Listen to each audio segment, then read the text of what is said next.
Իդեպ համեմատելով ցուցանիշները կնկատեք, որ 3 օրվա երկրորդ կեսի դրությամբ ցուցանիշը եւ այս պահին իմ կողմից հնչեցրած ցուցանիշը, որը այսօրվա առավոտյան ցուցանիշ է, որոշակիորեն արդեն տարբերվում են, այսինքն մեզ մոտ դիմելիության աճը ակնհայտ է, այսինքն դա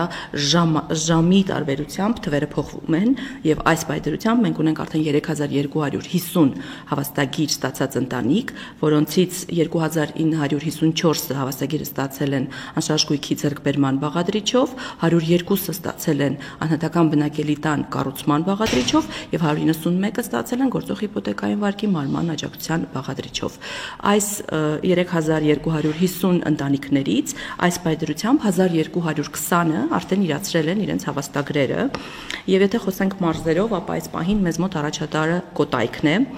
Կոտայքում 270 ընտանիք է իրացրել հավաստագիրը։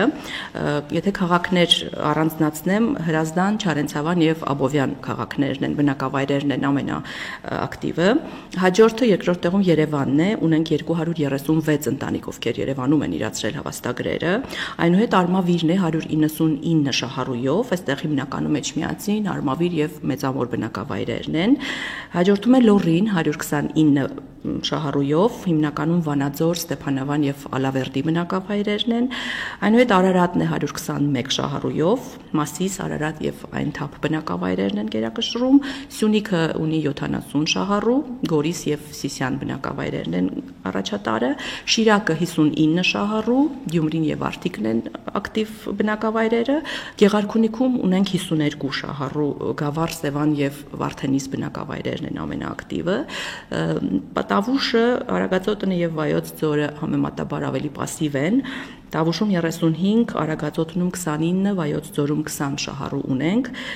Տավուշում Իջևան, Դիլիջան բնակավայրերն են, Արագածոտնում Թալին, Աշտարակ եւ Վայոց ձորում Եղեգնաձոր եւ Վայք բնակավայրերը։ Բայց իհարկե, այս հնչեցրած բնակավայրերը բնավ չեն նշանակում, որ մենք